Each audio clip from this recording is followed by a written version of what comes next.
In this video we're making an authentic looking facehugger from the Alien franchise. We're going over all the bits and pieces you need in the process to make this alien look as real as you can. I think of all the aliens made across all the movies, this would have to be one of the freakiest. If you're not familiar with the franchise, in the first movie there is a mining ship returning to Earth, and on the way back a signal comes from a planet and a crew is sent to investigate.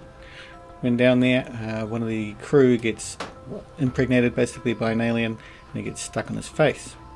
I return back to the ship to try and remove it, and it just gets worse from there. I like this movie. It's not like the Star Wars, Star Trek, Black 7 sorts of shows when you're going out and fighting everybody. In this one it's back to our capitalist roots where we've gone somewhere else to pillage their minerals. We'll bring them back and on the way finding something to weaponize. I got inspiration from this project from an STL available on Thingiverse, which is basically an entire facehugger you can print out and assemble. So when you download the files from Thingiverse you get them in batches of fingers. So here's one entire finger. You just print off all these files and sort of, I guess the theory is to glue them all together and you've got one entire finger. For my facehugger I want to animate it so that legs will be flying around everywhere, so I need something a bit more substantial than glue. So I've designed some different versions here with screw holes, so I just screw all the legs together to make sure they stick together without sort of collapsing. So I print them off and here they are. You'll notice on the tip of the finger that I've got a sort of a little hook designed to fix the motor onto, so the motor will be attached to this, and when someone walks in front of the creature it'll move the arms back and forward to make it look like it's actually come to life. Once it's all screwed together it's just a case of clipping all the joints and making sure that the arm can articulate properly, because when it's animated all these arms and levers are going to need to move around freely. To give the bones the skin effect I'm going to use latex, liquid latex, which you can get from any sort of art store usually, and tissue paper. So the process is we just put down a thin coat of latex to start with, get the whole finger covered, and then once that's down we're happy with the coating on it, we then place down a piece of just tissue paper and this will form the skin. So we put the tissue paper down on top and then get more latex and this sort of paint across this to give it a bit more skin look. Basically it's just a case of painting on more latex over the tissue and pushing it all down so it sticks onto the bones below. So here it is dried after its first coat and it's starting to already get this skin sort of look to it. We'll just keep on adding latex. We don't need any more tissue paper at this point, it's just adding more latex on just to give it a bit more rigidity. And to make things dry a bit quicker I just put the fingers in a food dehumidifier. Here we are after 3 coats. You can see that it's pretty much formed a good skin. It looks real. It looks like it's going to do the job for us. It's quite light colour at the moment, but as you can see when I've done the rest of the fingers and attached them to the body it starts going yellower, which is great because the actual alien itself was quite a yellow colour and I might not even need to paint this.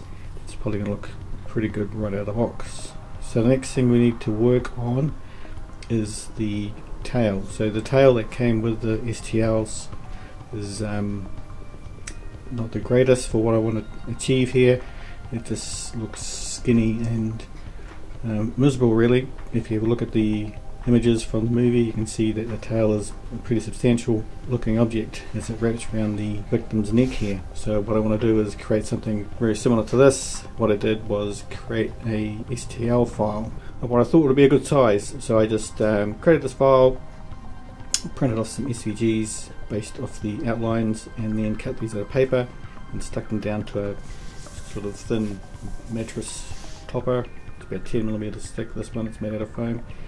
I painted over the top of it so I could get a good template, so when I cut these out to get the right shape it's all sort of really good to go. So I sprayed the paint on it, peeled all the pieces off, and then I got some scissors and cut the rough outline of them.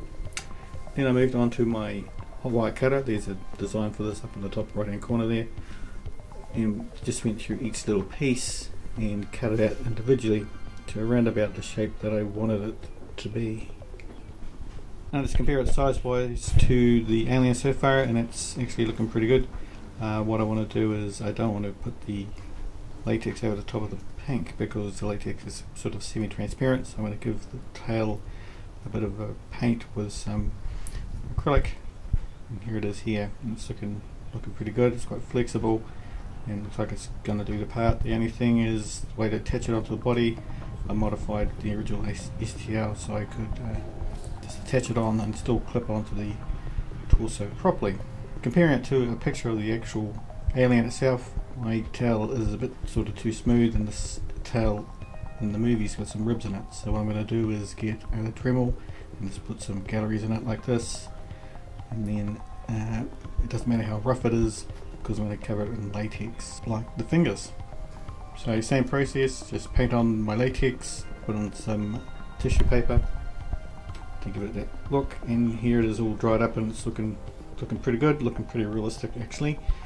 And to attach it back on, I'm just going to use the same process as I would if I was making the 3D print entirely without any other extra bits added on. So it just clips into the slot, and the last step of the process is to attach the tail onto the body, just again with latex and tissue paper. This is super uncomfortable. So here it is, it's pretty much all done. I'm going to put a few more coats of latex onto it because it's not fully covered yet, and that's why you plug out different shades of yellow. As the latex starts to cure, it goes yellower and yellower, which is fine because the alien's light yellow, right? So next steps, I'm going to put this in a frame. If you've seen any other people make these on the internet or YouTube, they do the inside with all this sort of red fleshy area. This is going to be mounted up against a picture frame like this one. So it's going to go in the frame. The tail is going to swing up like that. And if you've not seen it already, check out the Spider Dropper project. In there it's got a PIR sensor, and when someone walks in front of the PIR sensor, the spider drops down and gives them a fright. This is going to do the same sort of thing. What it's going to do is it's going to be mounted like this in the frame, and when someone walks up near it, it waits a little while they investigate, and all of a sudden the whole thing comes to life and tries to break out of the window, the picture frame. So it's cool. So if you want to make sure you catch that one, make sure you subscribe so you can see that video. It'll be coming up next. There's a bit of work to do, motors, sensors and those sorts of things. But aside from it, thanks for watching.